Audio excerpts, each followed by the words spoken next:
Good morning students. आज हम पाठ 2 आम का मौसम के प्रश्नोत्तर और बुक का अभ्यास करने जा रहे हैं।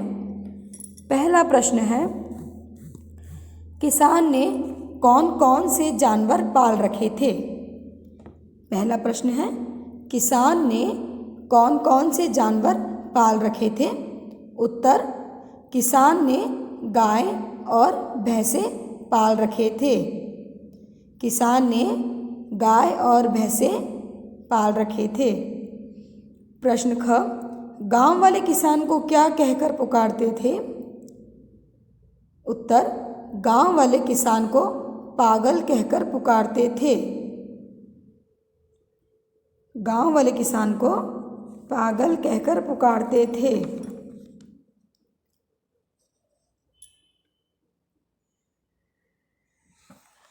प्रश्न ग, दादाजी जब बीमार पड़े तब क्या हुआ। उत्तर ग, दादाजी जब बीमार पड़े तब 2-4 दिन बाद उनकी मृत्यु हो गई। दादाजी जब बीमार पड़े तब 2-4 दिन बाद उनकी मृत्यु हो गई। प्रश्न 2, इन प्रश्नों के उत्तर लिखिए। क, किसान का स्वभाव कैसा था। उत्तर, किसान सच्चा और नेक इंसान था। किसान सच्चा और नेक इंसान था। प्रश्न ख, किसान के बेटों ने अपने पिता से क्या कहा। उत्तर ख, किसान के बेटों ने अपने पिता को आराम करने की सलाह दी और कहा कि वे चारों भाई सारा कारोबार संभाल लेंगे। प्रश्न ग, दादाजी को किस बात से फर्क नहीं पड़ता था।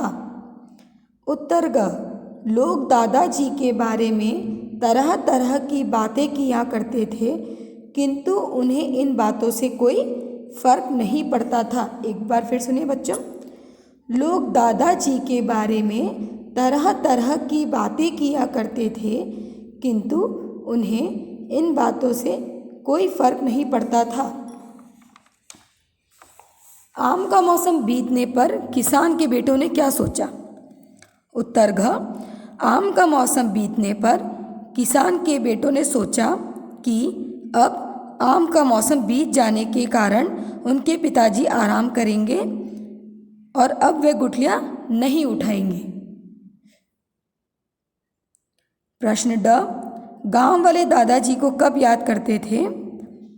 उत्तर ड, जब पेड़ों पर आम के फल लगते थे तब गांव वाले दादाजी को याद करते थे। उत्तर एक बार फिर सुनिए, जब पेड़ों पर आम के फल लगते थे तब गांव वाले दादाजी को याद करते थे। प्रश्न 3, पाठ के अनुसार रिक्त स्थानों की पूर्ति कीजिए। किसान के डैश बेटे थे, 4 या 5। उत्तर है 4। किसान के 4 बेटे थे। ख, गांव वाले किसान का बहुत आदर करते थे। डैश में आएगा बहुत, कम या बहुत ऑप्शन से, तो बहुत इज आंसर। गांव वाले किसान का बहुत आदर करते थे। गांव वाले दादाजी को डैश समझने लगे थे। गांव वाले दादाजी को डैश पागल या विद्वान, पागल समझने लगे थे। घ, दादाजी एक डैश अचानक बीमार पड़े, दिन या रात। दादाजी एक दिन अचानक बीमार पड़े। ड, दादाजी डैश का काम कर गए थे, बुराई का या भलाई का। दादाजी भलाई का काम कर गए थे।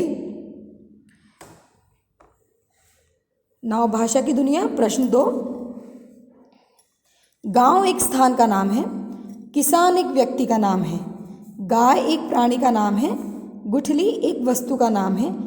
व्यक्ति, प्राणी, वस्तु, स्थान आदि का नाम बताने वाले ये शब्द संज्ञा कहलाते हैं। संज्ञा means noun. Noun is the name of animal, thing और एनी ह्यूमन बीइंग। ओके, तो नाउन को हम हिंदी में संज्ञा बोलते हैं।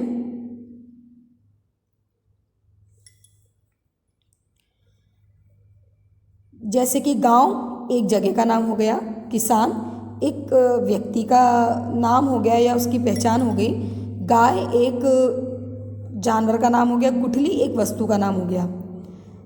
The name of animal, place, human being और thing is known as noun, वो है संज्ञा कहलाते हैं। ओके, अब जो नीचे एक्सरसाइज है, इन शब्दों में जो संज्ञा शब्द हैं उन पर गोले लगाइए। ईश्वर, आपको गोले लगाने हैं, वो शब्द हैं ईश्वर, पेड़, आम, फल, पिता, बेटा, कान। एक बार फिर सुनिए, ईश्वर, पेड़, आम, फल, पिता, बेटा, कान। प्रश्न 3, शब्दों और उनके अर्थों का मिलान कीजिए। पहला है मदद। मदद का मतलब होता है सहायता। मदद को आप सहायता से मैच करेंगे। बेटा, पुत्र, किसान, कृषक, विश्वास, भरोसा, पेड़, वृक्ष, कार्य, काम। ओके। प्रश्न 4, जो उत्तर सही हो उसके सामने टिक का निशान लगाइए। पारा चढ़ जाना का अर्थ होता है ऊपर उठ जाना, मौसम गर्म हो जाना, क्रोध आना। द आंसर इज क्रोध आना, थर्ड वन पे टिक लगाइए। ख, इनमें से संयुक्त अक्षर वाला शब्द है इकट्ठा, इंसान, सूझबूझ। उत्तर है इकट्ठा।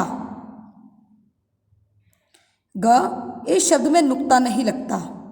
जमीन, जाकर, जरूर। नुक्ता मीन्स जो ये बिंदी लगी हुई है ना वो।